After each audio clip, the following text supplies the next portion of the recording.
The fluorescent lights of the convenience store buzzed above me like angry wasps, casting everything in that sickly yellow glow that made my exhaustion feel heavier.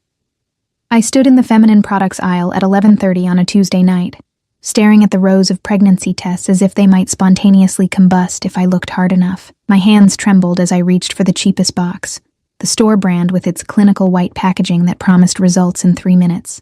3 minutes to confirm what my body had been screaming at me for weeks.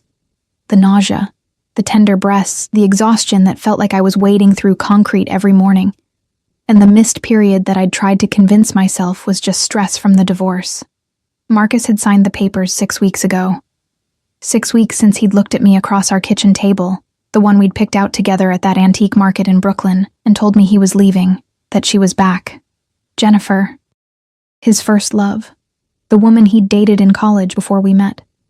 The ghost that had haunted our entire marriage without me even knowing she existed as a threat. I never stopped loving her, he'd said, his voice so calm it made my chest feel like it was caving in. She contacted me 3 months ago. We've been talking. I'm sorry, but I can't pretend anymore. 3 months. He'd been planning his exit for 3 months, while I'd been planning our 5th anniversary trip to Italy.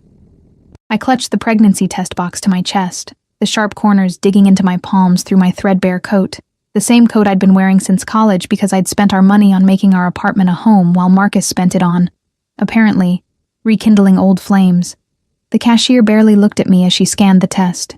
Young, maybe 19, with purple streaks in her hair and earbuds dangling from her neck. She probably saw hundreds of women like me every week, desperate, alone, buying answers they were terrified to receive. $14.95, she mumbled. I handed her a 20, one of the last bills from my rapidly diminishing savings, and shoved the test into my purse before the receipt finished printing. The bell above the door chimed as I pushed out into the November cold, the wind immediately cutting through my inadequate coat and making my eyes water. Or maybe that was just me finally letting myself cry. The streets of Lower Manhattan were quieter than usual, the post-theater crowds long gone. My studio apartment was 12 blocks away, but I couldn't bring myself to go home yet. Home was where I'd have to take the test, where I'd have to face the reality that I might be carrying the child of a man who'd thrown me away like I was nothing. My feet carried me toward Washington Square Park, almost on autopilot. Stupid, maybe, to walk through a park alone at midnight, but some part of me didn't care anymore. What else could the universe possibly do to me? The park was nearly empty, just a few scattered individuals on benches, and the distant sound of someone playing guitar. I found my usual bench, the one facing the fountain, where I'd been coming every night since Marcus left, because my apartment felt like a mausoleum of our failed marriage. I sat down heavily, the cold metal seeping through my jeans. My breath misted in front of me as I pulled out the pregnancy test box, turning it over in my hands. The instructions felt like they were written in a foreign language, even though I'd probably read them 17 times in the store. You're going to freeze to death out here. The voice came from behind me, deep and smooth like aged whiskey. I jumped, nearly dropping the box, and twisted around to find a man standing a few feet away. My heart hammered against my ribs, not just from being startled, but from the sheer presence he commanded. He was younger than I expected from that voice, maybe early 30s, and beautiful in a way that felt dangerous. Dark hair swept back from a face that could have been carved from marble, sharp cheekbones and a jaw that looked like it could cut glass. But it was his eyes that made my breath catch. Dark, almost black in the streetlight, and fixed on me with an intensity that made me feel like he could see straight through to my bones. He wore a black wool coat that probably cost more than my entire wardrobe, tailored perfectly to broad shoulders. No gloves despite the cold, and when he moved closer, I caught the scent of something expensive. Cedar and bergamot, and something else I couldn't name, but that made my pulse quicken. I'm fine, I managed, my voice coming out smaller than I intended. I clutched the pregnancy test box tighter, trying to hide it against my stomach. His eyes flicked down to my hands, and I saw the moment he registered what I was holding. Something shifted in his expression. Not judgment exactly, but a sharpening of interest that made the hair on the back of my neck stand up. Are you? He moved around the bench with a fluid grace that reminded me of a predator. Not threatening exactly, but absolutely certain of his place in the world. You've been sitting on this bench every night for 2 weeks. Same time. Same lost expression. My mouth went dry. He'd been watching me? I haven't noticed you, I said, hating how my voice shook. You weren't supposed to. He sat down on the opposite end of the bench, not close enough to touch, but near enough that I could feel the heat radiating from him. Or maybe that was just my imagination. You always sit here for exactly 47 minutes, then walk home, alone, in the dark, through streets that aren't safe for a woman by herself. Are you threatening me? The words came out sharper than I felt, some distant part of my survival instinct finally kicking in. No. He turned to face me fully, and the streetlight caught his features in a way that made him look almost otherworldly. I'm telling you that you're not invisible, even when you feel like you are. Something in those words cracked open a place in my chest I'd been trying to keep sealed. How did he know? How could this stranger possibly know that invisibility was exactly what I'd been feeling, like Marcus had erased me when he left? Like I was just a placeholder in my own life. I don't know what you want from me, I whispered. Nothing. He paused, and a slight smile curved his lips. The kind of smile that probably made most people very nervous, yet. Before I could respond, headlights swept across the park. A black SUV pulled up to the curb, sleek and expensive-looking with tinted windows. The back door opened, and a man in a dark suit stepped out, clearly a driver or bodyguard, built like a brick wall and scanning the park with the kind of alertness that screamed professional security. The man beside me stood in one fluid movement. You should go home. Take the test. Whatever the result is, you deserve better than sitting alone in the cold, punishing yourself for someone else's failure. You don't know anything about me, I said, but it came out weak. I know you've lost weight you couldn't afford to lose. I know you haven't bought yourself anything new in months. That coat is at least 5 years old. I know you work at the Italian restaurant on Sullivan Street because you smell like garlic and basil every night, and you're always counting tips in your purse before you sit down. He tilted his head, studying me with those unsettling dark eyes. I know you're stronger than you think you are, even if you don't believe it yet. My throat felt tight. Why do you care? For a moment, something almost vulnerable flickered across his face. Then it was gone, replaced by that mask of controlled power. Because I recognized that look, and because some things shouldn't be faced alone. He turned to walk toward the waiting SUV, and I found myself speaking before I could stop myself.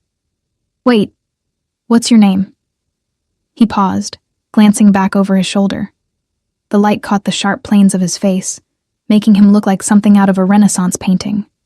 Dark, powerful, untouchable. Dante, he said. Then, after a beat, and you're Elena. You wear a name tag at work. He slid into the SUV before I could respond, and it pulled away into the night, leaving me alone on the bench with my pregnancy test and a head full of questions. I sat there for another 10 minutes, trying to process what had just happened. A stranger had been watching me for 2 weeks, knew my routine, knew details about my life that should have terrified me. But instead of fear, all I felt was a strange, electric awareness, like I'd just been seen for the first time in months. Finally, the cold drove me home. My studio apartment greeted me with its familiar emptiness, the Murphy bed I'd pulled down that morning still unmade, the kitchenette with its single plate and cup drying by the sink, the framed photos of Marcus and me that I'd finally turned face down last week. I went straight to the bathroom, that tiny space with its cracked tile and mirror that had seen too many of my tears. My hands shook as I opened the pregnancy test box, as I read the instructions one more time, as I did what needed to be done. Then I set the stick on the edge of the sink and watched the little window, my heart pounding so hard I could hear it in my ears. One line appeared immediately. Then, after what felt like an eternity, but was probably only 30 seconds, a second line bloomed into existence beside it, positive. I was pregnant with Marcus's baby. The man who'd left me for his first love was going to be a father, and he had no idea. I sank down onto the closed toilet seat, the test still clutched in my hand, and let the reality wash over me. Alone, broke. Working doubles at a restaurant where the tips barely covered rent, and now pregnant.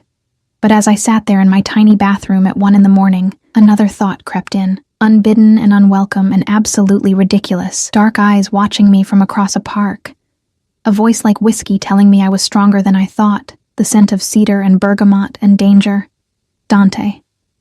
I shook my head, trying to clear it, The last thing I needed was to start fantasizing about mysterious strangers who watched me from the shadows. I needed to figure out what I was going to do about the very real pregnancy test in my hands. But as I finally stood up and looked at myself in the mirror, really looked, at my hollow cheeks and exhausted eyes and the hand pressed protectively against my still flat stomach, I couldn't shake the feeling that my life had just tilted on its axis. And something told me it had nothing to do with the test results and everything to do with the man in the black SUV. I called in sick to work the next day. Angela, my manager at Marcello's, didn't sound pleased. Wednesday lunch shifts were always busy, but I couldn't bring myself to care. I'd spent the entire night staring at the ceiling, the positive pregnancy test sitting on my nightstand like an accusation. By the time weak November sunlight filtered through my single window, I'd made exactly 0 decisions about anything. The knock on my door at 9:30 made me jump so hard I spilled the chamomile tea I'd been nursing. I wasn't expecting anyone. The mailman never came this early, and I'd successfully avoided everyone I knew since the divorce. I shuffled to the door in my oversized sleep shirt, one of Marcus's old college shirts that I should have thrown away but couldn't quite bring myself to, and peered through the peephole. A woman stood in the hallway, tall, elegant, probably in her 40s, wearing a charcoal gray suit that screamed money and power. Her dark hair was pulled back in a sleek bun, and she held a large shopping bag with handles that looked like they came from somewhere obscenely expensive. Elena Rodriguez? Her voice carried through the door, accented but I couldn't place from where. European, maybe. I have a delivery for you. I didn't order anything. I called back, my hand on the deadbolt but not opening it. It's from Mr. Salvatore. He insisted it be delivered this morning. My heart stuttered. Salvatore. Not Dante. He'd only given me his first name, but somehow I knew it was him, had to be. Against every instinct that screamed this was insane, I opened the door. The woman's expression remained professional, but I saw her eyes flick over my ratty shirt and bare feet, taking in the disaster I currently presented. To her credit, her face showed nothing but polite courtesy. "May I come in? This will only take a moment." I stepped back, letting her enter my shoebox of an apartment. She didn't comment on the size or the threadbare furniture or the general air of depression that probably clung to everything. She simply set the shopping bag on my small table and pulled out a box. Not just any box.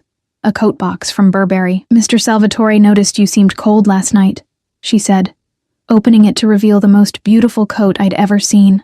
Cashmere, in a deep charcoal gray that would go with everything. Classic cut. The kind that would last years, the kind I could never afford in a million years. "I can't accept this." The words came automatically, even as my fingers itched to touch the fabric. "He anticipated you might say that." She pulled out an envelope, handing it to me. "He asked me to give you this." The envelope was heavy stock, cream-colored, with my name written in bold masculine handwriting across the front. I opened it with trembling fingers. "Elena, consider it a loan if it makes you feel better. Nobody should freeze while making decisions that will change their life. The car will pick you up at 8 p.m. tonight. Wear something comfortable. We need to talk. D."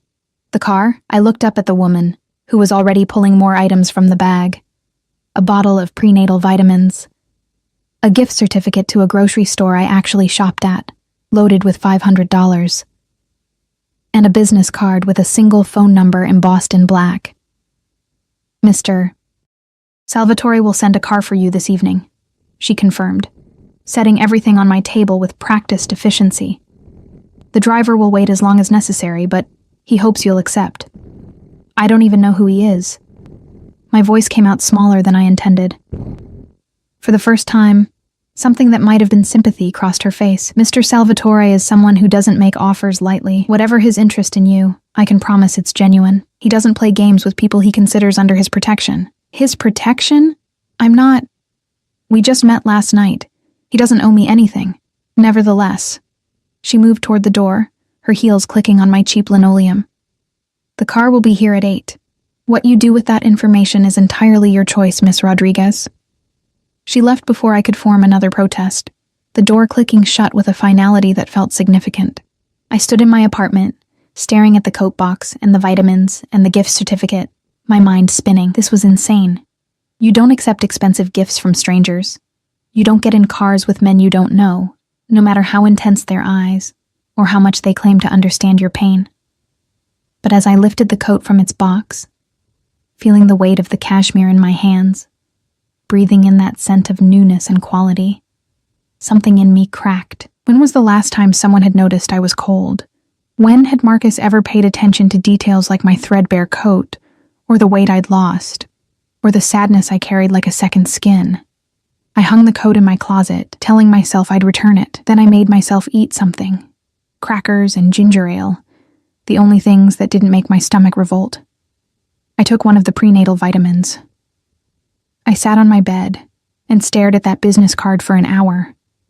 At 7:30, I was standing in front of my closet, trying to figure out what something comfortable meant when you were meeting a mysterious stranger who'd been watching you and apparently had enough money to casually drop a $1,000 coat on someone he'd spoken to for 5 minutes. I settled on my only pair of dark jeans that still fit, and a soft navy sweater that didn't have any stains. The new coat went on last, and I couldn't help but notice how it transformed everything. Suddenly I didn't look quite so much like a woman falling apart. The knock came at exactly 8 o'clock. The same brick wall of a man from last night stood in my hallway, but this time I could see him clearly. Mid-40s, with a scar running through his left eyebrow and eyes that had seen things most people couldn't imagine. He wore a black suit that barely contained his frame, and when he spoke, his voice was gravel and concrete. "Miss Rodriguez, I'm Tony. I'll be driving you this evening." "Where are we going?" I asked, not moving from my doorway. "Mr. Salvatore has a table reserved at his restaurant. He thought you might be more comfortable somewhere public for your first real conversation." Something about that eased a fraction of my anxiety. Public meant safe. Public meant I could leave if things got weird. "Okay," I heard myself say. "Let me just grab my purse." The SUV was even more impressive up close. The interior smelled like leather and something else. Gun oil, maybe, though I wouldn't know why I thought that. Tony opened the back door for me, and I slid into seats that probably cost more than my monthly rent. We drove through Manhattan in silence. I watched the city blur past the tinted windows, my hands twisted in my lap. The new coat felt like armor, or maybe a costume for whatever role I was about to play. We pulled up in front of a restaurant in Tribeca that I'd walked past 100 times but never dreamed of entering. Giardino Nero, the Black Garden. No sign outside, just a simple bronze plaque beside a heavy wooden door, the kind of place where you needed a reservation months in advance and a bank account with several zeros.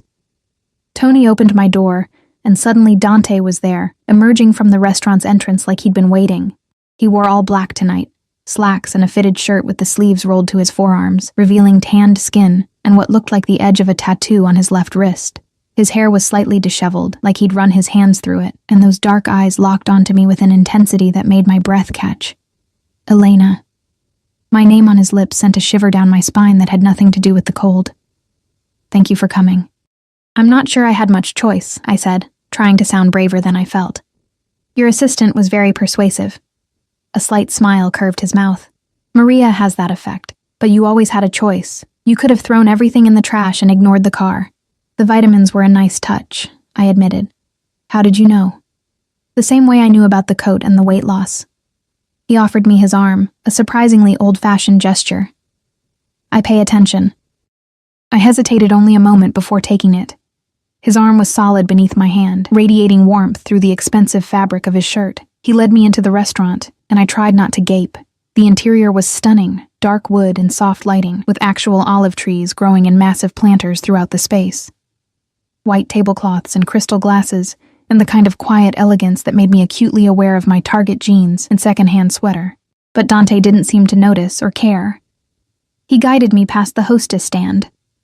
The woman behind it immediately straightened when she saw him, murmuring, "Mr. Salvatore," with something that looked like reverence and fear, and toward a private section at the back.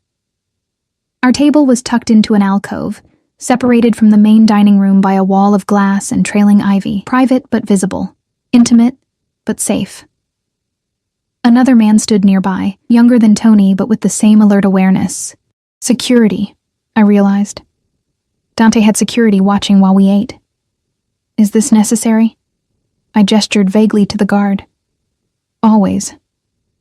He pulled out my chair, waiting until I sat before taking his own seat across from me. I don't take chances with things that matter. I'm not a thing that matters. You don't even know me, don't I? He leaned back, studying me with those unsettling eyes. Elena Rodriguez, 27 years old, divorced 6 weeks ago from Marcus Chen, who left you for his college girlfriend. You work at Marcello's, usually the lunch and dinner shifts, and you send money every month to your mother in Phoenix. You have an English literature degree from NYU that you've never used because you got married instead. You read on your breaks, literary fiction usually, nothing commercial.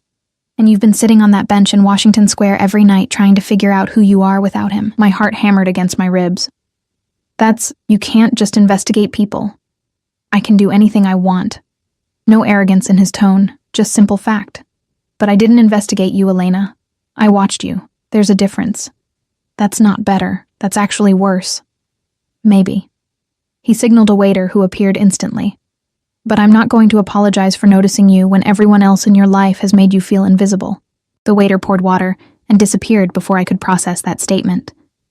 Before I could figure out how this stranger had managed to put his finger exactly on the wound Marcus had left. Why? The question came out raw. Why notice me? Why the coat and the vitamins in this? I gestured to the restaurant. What do you want? Dante was quiet for a long moment, his fingers drumming once against the white tablecloth. Then he leaned forward, his eyes never leaving mine. 6 months ago, my younger sister died in childbirth. The baby survived. My nephew, Antonio, but Sophia didn't make it. His voice remained steady, but I saw something flicker in those dark eyes. Pain, carefully controlled. The father ran the moment he found out she was pregnant, disappeared before we could make him take responsibility. My throat went tight. I'm so sorry. We found him eventually. Something cold entered his expression. He learned that you don't abandon a Salvatore and walk away unscathed. A chill ran down my spine that had nothing to do with the temperature. The way he said it, so matter of fact, made it clear that whatever happened to that man hadn't been pleasant. Last night I saw you sitting alone with a pregnancy test, looking like the world had ended, he continued. And all I could think was that somewhere, there's a man who did this to you and walked away. Just like the coward who abandoned my sister. Marcus didn't know, I said quickly. I only found out last night. Does that matter? He left you broke and alone. If you tell him about the baby, what do you think will happen? Will he come back? Support you? Or will he make you feel like even more of an inconvenience? I looked down at my hands, blinking back sudden tears because he was right. Marcus wouldn't come back. He'd probably offer to pay for an abortion and then go back to Jennifer, relieved to have dodged a bullet. I haven't decided what I'm doing yet. I whispered. That's your choice. Only yours. Dante's voice softened slightly. But whatever you decide, you shouldn't have to face it alone. You shouldn't have to work yourself to exhaustion at a restaurant while you're dealing with morning sickness. You shouldn't have to worry about rent or food or prenatal care. You're offering to help me. It wasn't a question. I'm offering you protection. Why? Because of your sister? Partly. He paused, and something shifted in his expression, something almost vulnerable beneath all that controlled power. And partly because when I saw you on that bench, looking so lost and alone, something in me recognized something in you. Like calling to like. We're nothing alike, I protested. I gestured at him, at the restaurant, at the obvious wealth and power he commanded. And I'm nobody. You're someone who survived being thrown away by a person who should have cherished you. You're someone who gets up every morning and goes to work even when everything hurts. You're someone who's stronger than they know. His eyes held mine. That's not nobody, Elena. That's a survivor. The waiter returned then, setting down plates I didn't remember ordering. Fresh pasta with truffle oil, the scent making my stomach growl despite the nausea that had been my constant companion. Eat, Dante said gently. You need it. I picked up my fork, my hand still trembling slightly. If I accept your help, and I'm not saying I am, what would that look like? An apartment. Somewhere safe, comfortable. Nothing you have to share with ghosts of your marriage. Medical care, the best doctors, whatever you need. Money so you can quit that restaurant job and actually rest. Security. He said that last word with particular weight. Nobody will hurt you or make you feel small ever again. That's too much. I can't accept all that from a stranger. Then get to know me.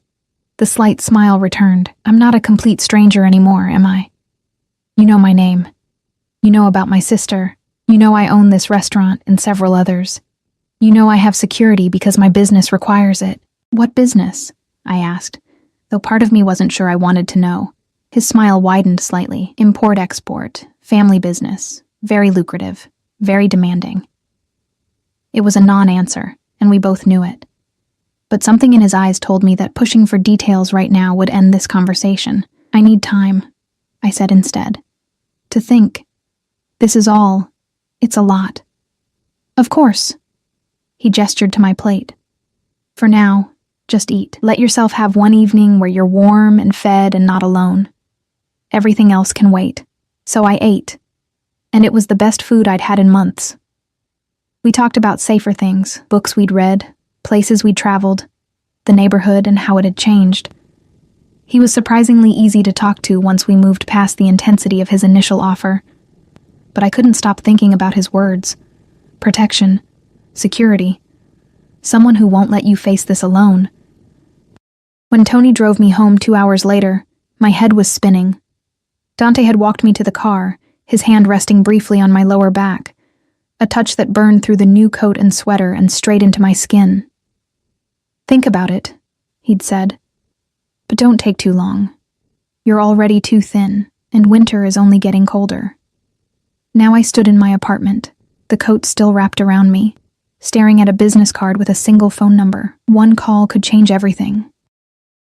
One call could trap me in a situation I didn't understand with a man who might be dangerous. But as I pressed my hand against my stomach, feeling nothing yet, but knowing life was growing there, I couldn't shake the thought that maybe being trapped in a gilded cage was better than drowning alone in the dark. I lasted 3 days before I called the number. 3 days of dragging myself through double shifts at Marcello's. The smell of garlic bread making me so nauseous, I had to keep running to the bathroom. 3 days of Angela giving me increasingly pointed looks, clearly aware something was wrong. 3 days of lying awake in my studio apartment, listening to my upstairs neighbors fight, and feeling my savings account dwindle with every passing hour. On Friday night, I came home to find an eviction notice taped to my door. Marcus had been paying half the rent before the divorce.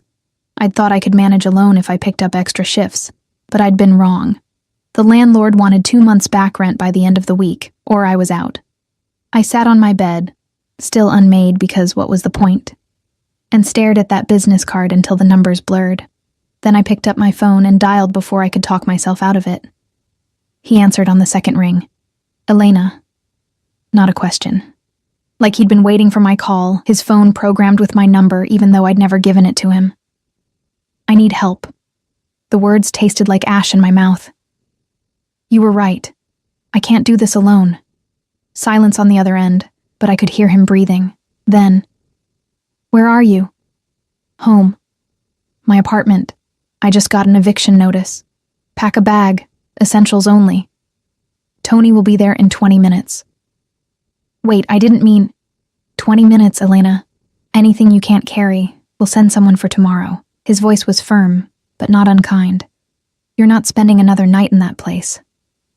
He hung up before I could argue. I stood there for a moment, phone still pressed to my ear, wondering what I'd just done. Then the reality crashed over me. I'd just accepted help from a man I barely knew. A man with security guards and vague answers about his business. A man who'd been watching me from the shadows for weeks. But I was out of options. And something in Dante's voice when he talked about his sister, the pain beneath that controlled exterior, made me believe he understood what it felt like to be desperate. I packed quickly. Clothes, toiletries, my laptop, the few books I couldn't bear to leave behind. The framed photo of my mother from before she got sick. Everything fit into 2 duffel bags in my backpack. A pathetic summary of 27 years of life. I was sitting on the edge of my bed, bags at my feet, when the knock came.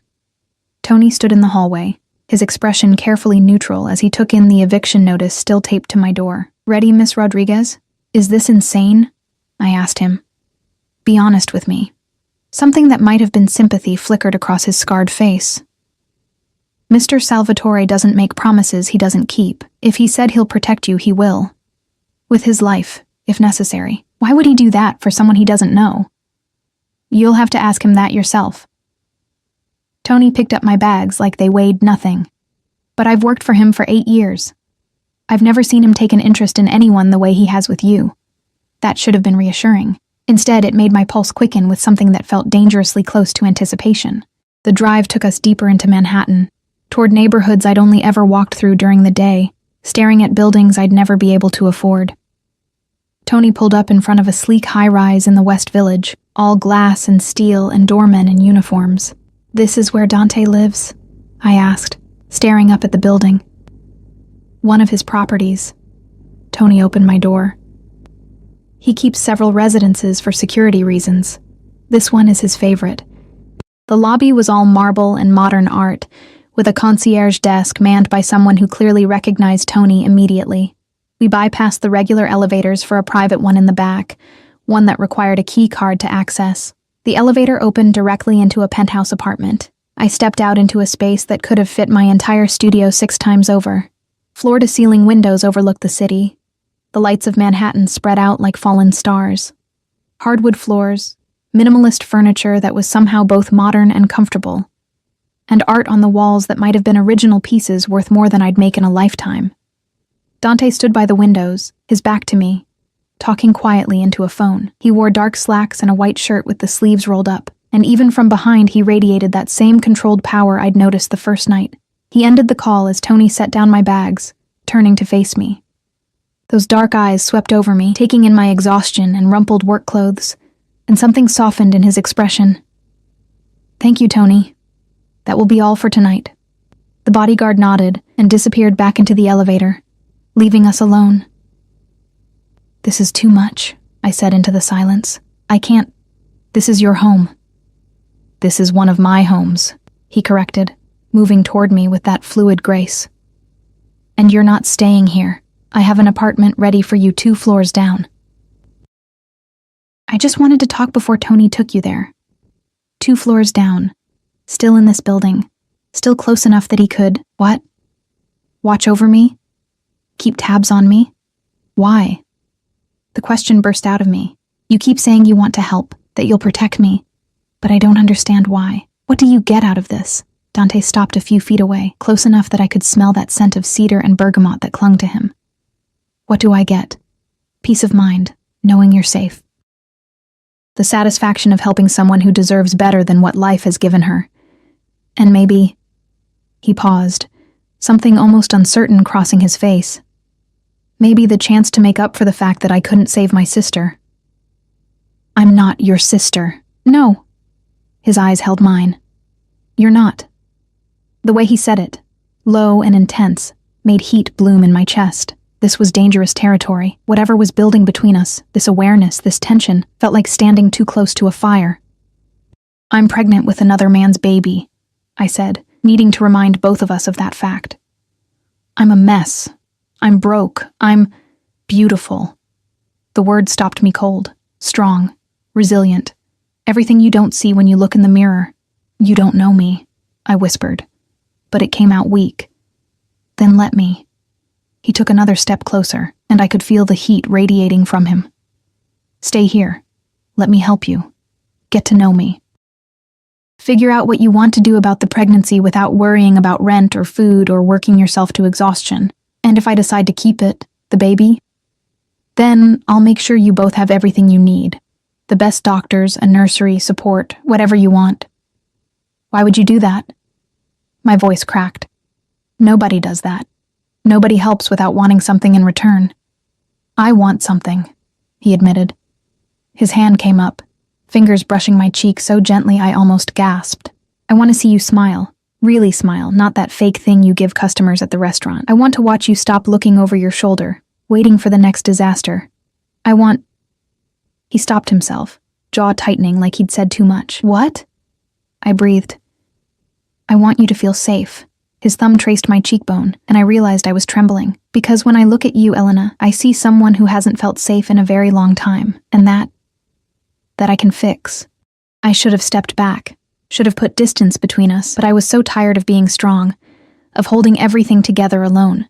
And the way he looked at me, like I mattered, like I was worth protecting, made something in my chest crack wide open. "Okay," I heard myself say. But I have conditions. A slight smile curved his lips. Name them. I want to work. Maybe not at the restaurant, but something. I need purpose. Done. I'll find you something suitable. I want honesty. If I ask you a question, you answer it. No more vague non-answers about your business. His smile faded slightly. That one is more complicated. There are things I can't tell you, Elena. For your protection as much as mine. Then tell me what you can. But don't lie to me. I've had enough of lies. He studied me for a long moment, then nodded. I'll never lie to you. I may not always be able to tell you everything, but what I do tell you will be the truth. And if I want to leave, if this doesn't work out, something dark flickered in his eyes. You're not a prisoner. You can walk away whenever you want. But the way he said it, tight and controlled, made me wonder if he really meant it. Or if once I stepped fully into his world, leaving would be as simple as he made it sound. Show me the apartment, I said instead of pushing further. Relief crossed his face, so quick I almost missed it. He offered his arm again, and I took it, letting him guide me back to the elevator. 2 floors down, another key card, another door opening into another beautiful space. Smaller than his penthouse, but still larger than anywhere I'd ever lived. 1 bedroom with an actual bed, a real bed with a padded headboard and crisp white linens, a kitchen with granite countertops and appliances that looked brand new. A living room with a couch that faced windows overlooking a small private terrace. The refrigerator is stocked, Dante said, watching me take it all in. There's a washer and dryer in the closet by the bathroom. Building has a gym and a pool on the ground floor. Though I'd prefer you use the one in my penthouse when you want to swim. Better security. I turned to face him.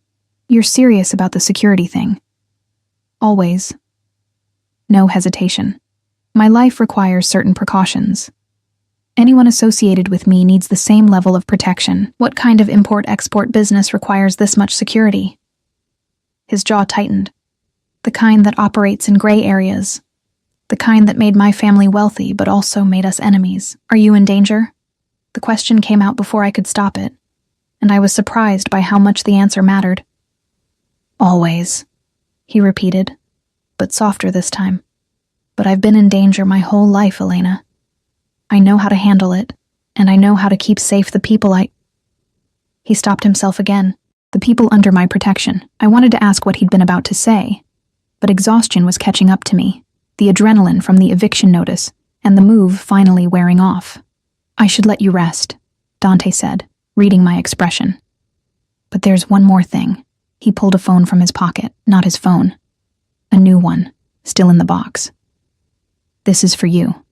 My number is already programmed in, Tony's number, Maria's number. If you need anything, day or night, you call. I have a phone. That phone is registered to your old address, on a plan you can barely afford. This one is secure, paid for, and untraceable. He pressed it into my hands. Humor me. I took it because arguing felt like too much effort. Thank you for all of this. I know I keep saying I don't understand why, but thank you. Get some sleep. He moved toward the door, then paused. Elena, I meant what I said. You're safe now. Nobody will hurt you here. Not your landlord, not your ex-husband, not anyone. The way he said it, with such absolute certainty, should have scared me. Instead, for the first time in months, I felt the tight knot in my chest start to loosen. After he left, I explored the apartment more thoroughly. The bedroom closet held clothes, my size, casual and comfortable. Nothing extravagant, but all new. The bathroom was stocked with toiletries, including more prenatal vitamins. On the kitchen counter sat a folder with information about 3 different OB-GYNs, all highly rated, all accepting new patients. He'd thought of everything. I should have felt trapped, overwhelmed, scared of this stranger who'd inserted himself into my life and was systematically removing every obstacle I faced. But as I finally crawled into that impossibly comfortable bed, wrapped in sheets that smelled like lavender and something expensive, all I felt was relief. And maybe, buried beneath the exhaustion and fear and uncertainty, something that felt dangerously like hope. I fell asleep wondering what I'd gotten myself into, and whether I'd just made the best decision of my life or the worst. I woke up to sunlight streaming through floor-to-ceiling windows, and, for a disorienting moment, had no idea where I was. Then, it all came rushing back. The eviction notice, the phone call, Dante's penthouse, and his dark eyes promising protection. My phone, the new one, showed 9:47 a.m. and 3 missed messages. Dante. Good morning. Doctor's appointment scheduled for 2 p.m. if you're comfortable with that.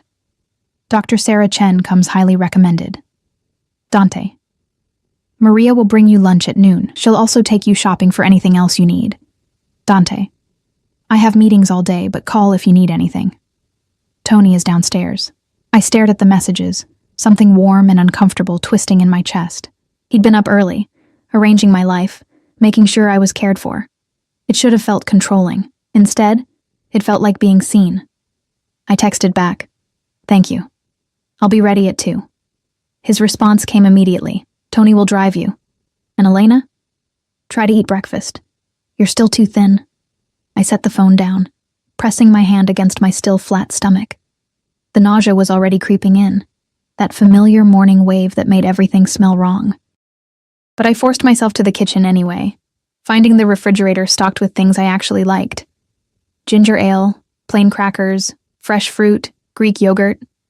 Someone had paid attention to what I could stomach. Maria arrived at exactly noon with shopping bags from 3 different boutiques. She swept into the apartment like an elegant storm, her heels clicking on the hardwood. "Mr. Salvatore thought you might need more clothes," she said, setting everything on the couch. I took the liberty of selecting items appropriate for the season. If anything doesn't fit or isn't to your taste, we'll exchange it. I opened the first bag to find jeans, sweaters, comfortable dresses. Nothing flashy, just quality basics and colors that would actually suit me. The second bag held undergarments, pajamas, and a soft robe. The third contained shoes, including a pair of sneakers I'd been eyeing at a store window for months, but couldn't justify buying. "This is too much," I said weakly. "Mr. Salvatore doesn't do things by halves." Maria's expression softened slightly. "He wants you comfortable. Let him do this." Over lunch, soup and bread that Maria had also brought, from some bakery that made everything taste like heaven. She told me more about Dante without me even asking. "I've worked for the Salvatore family for 15 years, she said, watching me eat with the same assessing look Dante sometimes wore. First for his father, now for him. He's not like his father was. Dante is harder in some ways, but also more careful, more controlled." What happened to his father? Heart attack. 5 years ago. Dante took over the business at 27. Some people doubted he could handle it. A small smile. They don't doubt anymore. And his mother? Died when he was 12. Cancer. It's just him and his nephew now after Sophia. She stopped, a flash of genuine pain crossing her face. She was a sweet girl, too trusting. The man who got her pregnant was, well, he won't be a problem anymore. The way she said it made ice slide down my spine. What did Dante do to him? Maria's eyes met mine, suddenly hard. Nothing the man didn't deserve. You don't abandon a pregnant woman, especially not a Salvatore. There are consequences for that kind of betrayal. I set down my spoon, my appetite suddenly gone. I need to know what kind of man I've accepted help from, what kind of business Dante really runs. Why? Will it change anything? You're already here, already under his protection, and you have nowhere else to go. It was harsh but true, and we both knew it. "I deserve the truth," I said quietly. Maria studied me for a long moment, then sighed. The Salvatore family has been in New York for 4 generations. They started with legitimate businesses, restaurants, real estate, construction. But over time, they expanded into other areas. Import-export is accurate, but it's not wine and olive oil they're moving. It's, let's call it insurance and protection services, helping people who can't go through traditional channels. I couldn't quite say it. He's powerful. He's dangerous to his enemies. But he's also a man of honor, in his own way. He protects what's his. She leaned forward. And whether you realize it yet or not, Elena, he's decided you're his to protect. Before I could process that statement, my new phone buzzed. "Dante, Tony is waiting downstairs. Don't be nervous about the appointment. Dr. Chen is excellent." I changed into one of the new outfits. Dark jeans and a soft gray sweater that actually fit properly, and took the elevator down. Tony waited by the black SUV, opening the door as I approached. The doctor's office was in a medical building near Central Park, the kind of place where the waiting room had fresh flowers and the magazines were current. Dr. Chen was in her 40s, with kind eyes and a calm demeanor that immediately put me at ease.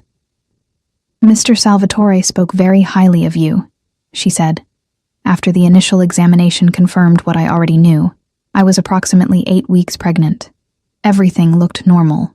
He was quite insistent that you receive the best care possible. "He called you personally?" "He did. He also settled your account in full, including all prenatal visits and the delivery." She smiled at whatever expression crossed my face. "He clearly cares about your well-being." After the appointment, Tony drove me back to the apartment, but instead of stopping on my floor, the elevator continued to the penthouse.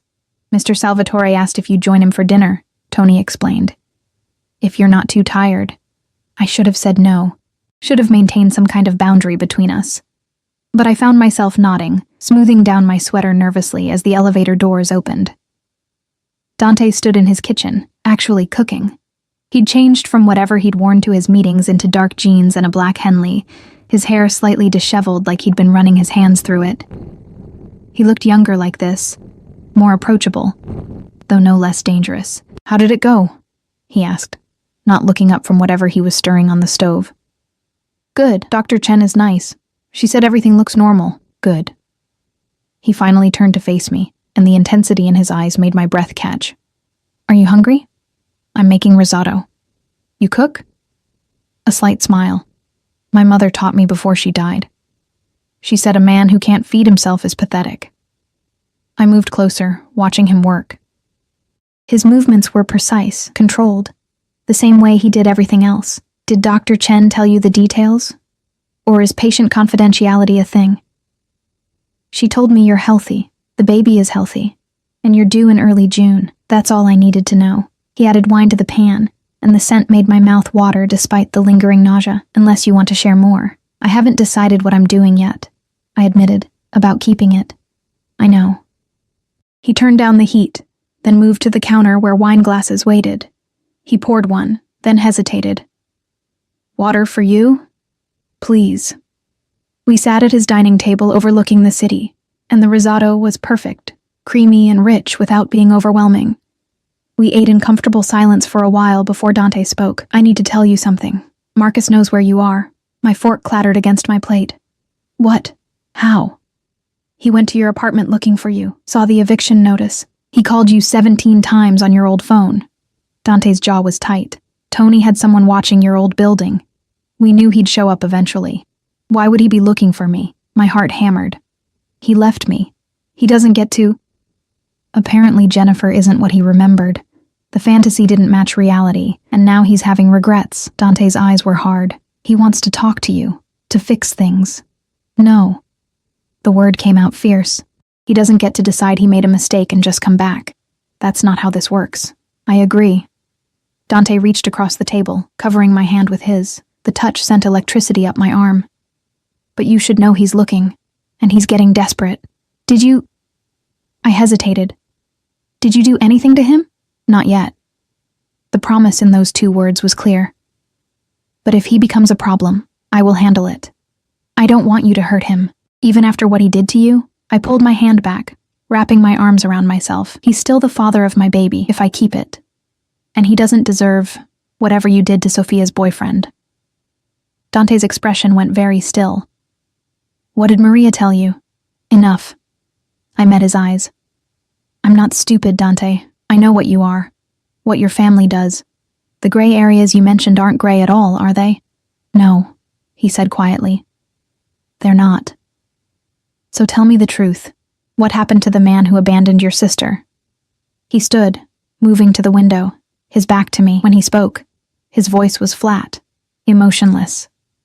"We found him in Atlantic City. He'd been gambling away money he stole from us. Because of course he'd stolen from us too. We gave him a choice. Marry Sophia posthumously to legitimize the baby, sign over all parental rights, and leave the state, or face consequences he wouldn't walk away from. And he chose to leave. After some persuasion, yes." Dante turned back to me, My nephew will grow up knowing his father was a coward, but at least he'll be legitimate. At least the Salvatore name will protect him. And if he hadn't agreed to your terms? Dante's smile was cold. Then he wouldn't have made it out of Atlantic City. I should have been horrified. Should have run from this apartment and this man who could speak so casually about violence. But all I could think about was Sophia, dying alone while the father of her child ran away. I'm not going to apologize for protecting my family, Dante continued, moving closer. Or for removing threats. That's who I am, Elena. I won't lie about it. I know. My voice came out smaller than I intended. And I should be scared of you. But you're not. He stopped in front of me, close enough to touch. Why? Because you've never made me feel unsafe. Even that first night in the park, when you should have terrified me, all I felt was seen. I looked up at him. You see me, Dante. Really see me. Nobody has done that in so long. His hand came up, cupping my face with surprising gentleness. I see everything, Elena. Your strength. Your pain. The way you touch your stomach when you think nobody's watching, like you're already protecting that baby even though you haven't decided if you're keeping it. His thumb brushed my cheekbone. I see a woman who deserves so much better than what life has given her. And you think you can give me better? I know I can. His voice dropped lower, rougher. Let me. The air between us felt electric, charged with something dangerous and inevitable. I could feel my pulse in my throat, could see the way his eyes darkened as they dropped to my lips. This was a bad idea, getting involved with a man like Dante, a man who lived in the shadows, who spoke about violence like it was business, who looked at me like I was something precious and breakable all at once. But I was so tired of being alone. So tired of feeling invisible. Okay, I whispered. Show me better. He kissed me then, and it was nothing like Marcus's kisses had been. This was fire and possession and a hunger that made my knees weak. His hand tangled in my hair while the other wrapped around my waist, pulling me against him until I could feel the heat of his body through our clothes. I kissed him back, pouring months of loneliness and fear and desperate need into it.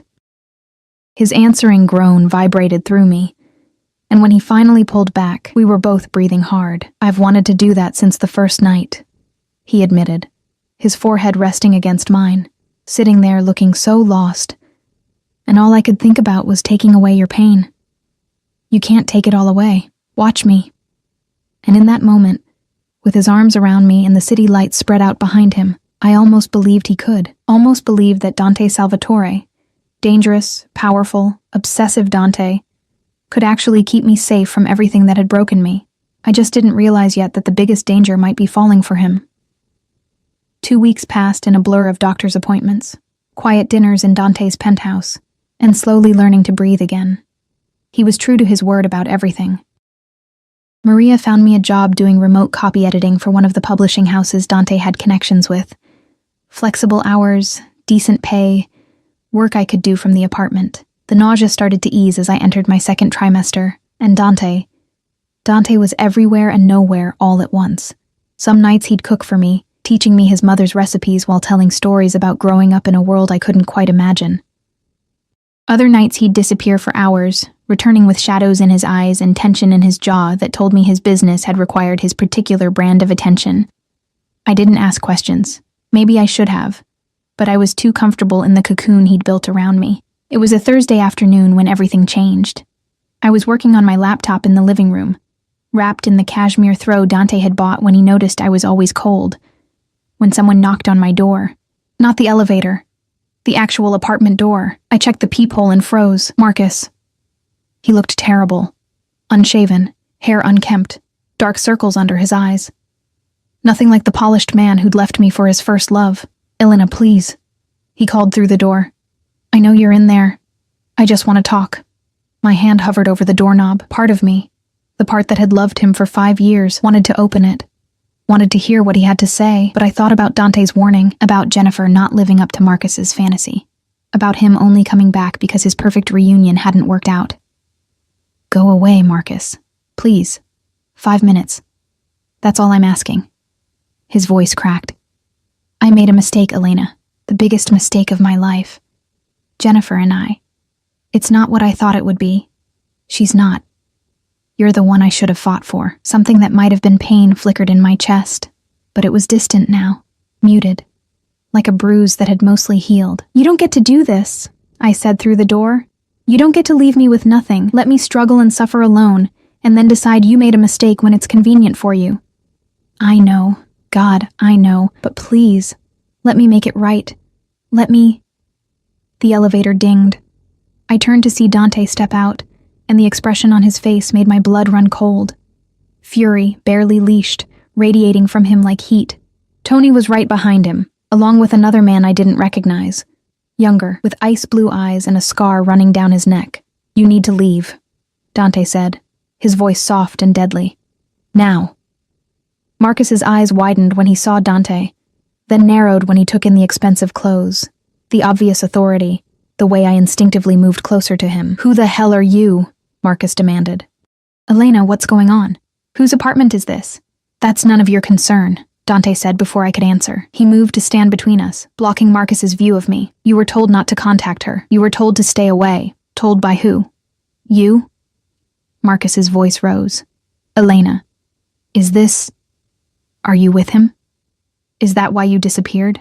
I disappeared because I got evicted, I said, finding my voice. Because you left me with bills I couldn't pay and a life I couldn't afford. I didn't disappear. I survived. By shacking up with some... What, sugar daddy? Is that what this is? Marcus's face twisted with something ugly. God, Elena, I thought you had more self-respect than that.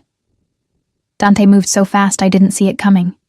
One moment he was standing still. The next his hand was wrapped around Marcus's throat, slamming him against the hallway wall with a force that made me gasp. Choose your next words very carefully, Dante said, his voice like ice. Because they might be your last. Dante, don't...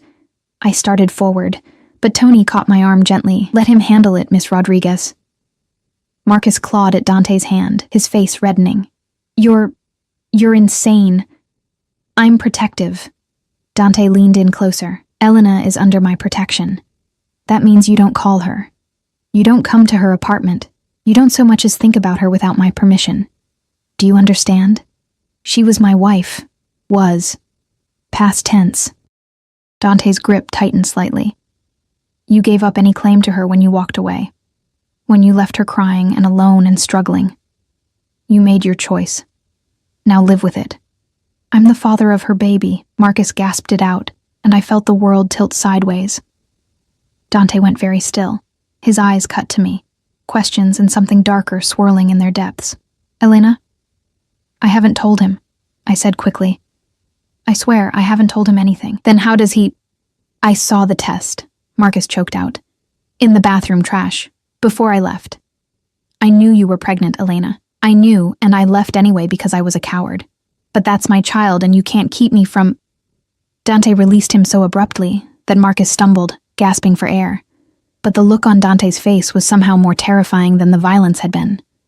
Cold calculation. Dangerous assessment. You knew. Dante said slowly. You knew she was pregnant when you left her. I panicked. I wasn't ready to be a father. Jennifer and I, we had plans, and a baby would have... Marcus stopped, seeming to realize how that sounded, but I've had time to think, to understand what I gave up. I want to be there for my child, Elena. For both of you. No, my voice came out stronger than I felt. You don't get that, Marcus. You gave up that right when you chose Jennifer over your own baby. I have legal rights. You have nothing. Dante's voice cut through Marcus's protests like a blade. Because if you pursue this, if you try to claim any rights to Elena or that child, I will make your life a living hell. I will destroy your credit, your career, any chance you have at a normal life. You will wish you'd never heard the name Salvatore. Marcus's face went white. You're Dante Salvatore? Oh God. Elena, do you know who he is? What his family does? I know exactly who he is. I moved to stand beside Dante, and his arm immediately came around my waist, possessive, protective. And he's been more of a partner to me in 2 weeks than you were in 5 years. He's a criminal, careful, Tony warned, his hand resting on something beneath his jacket. Marcus swallowed hard, backing toward the elevator. This isn't over. That's my baby, Elena. You can't keep me from my own child. Watch me, Dante said softly. The elevator doors closed on Marcus's pale face, and suddenly the hallway was quiet, except for my ragged breathing. Inside, Dante said, guiding me back into the apartment. Tony and the other man disappeared into the elevator without a word, giving us privacy. I sank onto the couch, my hands trembling. Dante poured me water, then sat beside me, his dark eyes searching my face. You didn't tell him about the pregnancy, he said. It wasn't a question. No. I didn't even know he knew until just now. I pressed my hands against my stomach. He saw the test in the trash before he left. He knew I was pregnant, and he left anyway. Then he has no claim to you or that baby. Dante's voice was hard. None. He's the biological father, Dante. He could fight for custody, take me to court. He won't. The certainty in his voice made me look up. Because if he tries, I'll make sure he regrets it. There are ways to handle this, Elena. Legal ways and other ways. I don't want you to hurt him. Even now? After what he just said to you, how he spoke about you? I was quiet for a moment, thinking about Marcus's words, sugar daddy, self-respect. Like I was something shameful for accepting help when I'd been drowning. I don't love him anymore, I said slowly, realizing it was true. I think I stopped loving him the moment he told me about Jennifer. But I don't want him hurt. I just want him gone. Then he'll be gone. Dante pulled me against him, and I went willingly, pressing my face against his chest. I'll make sure of it. We sat like that for a long time, his hand stroking my hair while my heart rate slowly returned to normal. Finally, I pulled back to look at him. You're not afraid that it's his baby? That I'm carrying another man's child? No. No hesitation. Because that baby is innocent, and if you decide to keep it, then it becomes mine to protect too. All of you become mine. Dante, I know it's fast. I know this is insane. But I meant what I said that first night. I see you, Elena, and what I see is someone I want in my life. Permanently. My breath caught. What are you saying? I'm saying that Marcus was right about one thing. You are with me now. Not as a kept woman or some shameful secret, but as someone I... He stopped, jaw working. Someone I care about, deeply. You barely know me. I know enough. His hand came up to cup my face. I know you're strong and resilient and kind, even after life has tried to break you. I know you make me want to be better than the violence and darkness my world requires. I know that when I look at you, I see a future I never thought I'd want. A future that includes another man's baby. A future that includes you. Everything else is just details. He leaned in, his forehead resting against mine. Stay with me, Elena. Not because you have nowhere else to go, but because you want to. Because this, whatever this is between us, is real. I should have said no. Should have pointed out all the reasons this was crazy. The speed, the danger, the fact that I was pregnant with my ex-husband's baby while falling for a man who operated in the shadows. But when Dante kissed me, slow and deep and full of promise, all those logical reasons scattered like leaves in the wind. Okay, I whispered against his lips. I'll stay. 6 months later, the nursery was painted a soft sage green with white trim. Sunlight streaming through windows that overlooked Central Park. Dante stood in the doorway, watching me rock our daughter, because she was ours now, legally, and in every way that mattered, while she nursed contentedly. Sophia Rose Salvatore. Named for Dante's sister, and born 3 weeks ago with a full head of dark hair, and lungs that could wake the entire building. Marcus had signed away his parental rights 2 months before she was born. Dante's lawyers had been very persuasive, and whatever they'd offered him, or threatened him with, had been enough to make him disappear completely. The birth certificate listed Dante as her father. The adoption papers were already filed. She's finally settling down, I said softly, as Sophia's eyes started to drift closed. I think she might actually sleep for more than 20 minutes this time. Dante moved into the room, his expression soft in a way it only ever was with me and the baby. He pressed a kiss to my hair, then to Sophia's forehead, his large hand cradling her tiny head with infinite gentleness. You're both so beautiful, he murmured. My girls. I looked up at him. This dangerous man who'd inserted himself into my life when I was at my lowest, who'd built a fortress around me and refused to let me fall, who loved another man's child like she was his own blood. "I love you," I said, meaning it with everything I had. I know I don't say it enough, but I do. Completely. His eyes darkened with emotion. "I loved you from that first night, sitting alone in the cold, looking so lost. I wanted to fix everything for you, wanted to make you mine. You did fix everything. You saved me." "No." He cupped my face with his free hand, his thumb brushing my cheekbone. "You saved yourself, Elena. I just gave you a safe place to land." Sophia made a small sound, completely asleep now, her perfect rosebud mouth slack. I stood carefully, laying her in the crib Dante had assembled himself, refusing to let anyone else touch it, wanting to make sure every bolt was secure. He wrapped his arms around me from behind as we stood watching her sleep, and I leaned back against his solid warmth. "Are you happy?" he asked quietly. Deliriously, I turned in his arms to face him. "I never thought, after everything with Marcus, I never thought I'd find this, find you. You weren't supposed to find me.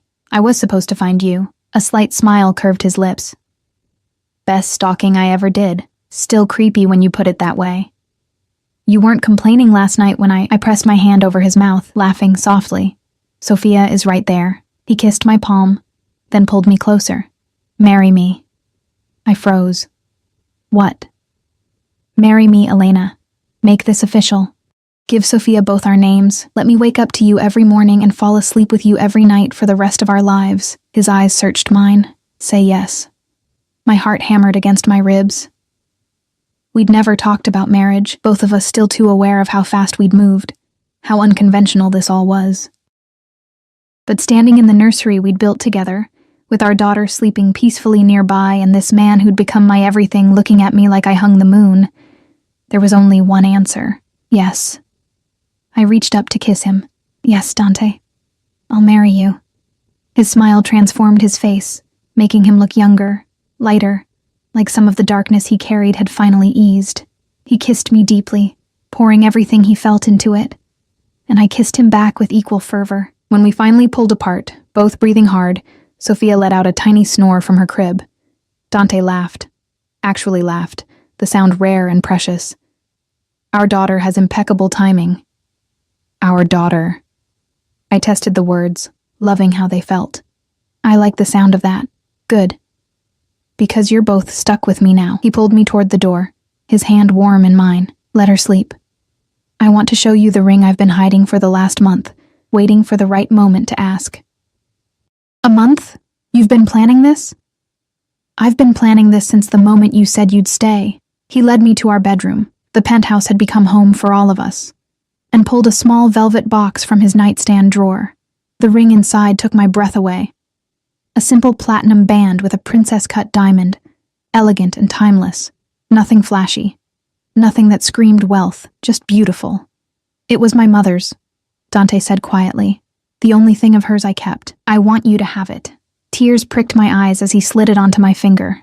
A perfect fit, like it had been made for me. "I promise I'll take care of you," he continued, his voice rough with emotion. "Both of you. For the rest of my life. You'll never be alone or scared or invisible again. You'll never doubt that you're loved, that you matter, that you're the most important thing in my world." "I know." I cupped his face, this beautiful, dangerous man who'd saved me in every way that mattered. "I've known since that first night when you told me I was stronger than I thought. You saw me, Dante, really saw me, and you've been seeing me every day since." He kissed me again, and this time there was no interruption. This time we had all the time in the world. Later, as we lay tangled together in sheets that smelled like us, like home, I thought about everything that had led me here. The divorce that had shattered me, the pregnancy that had terrified me, the night I'd sat alone on a bench, clutching a pregnancy test and feeling like my life was over.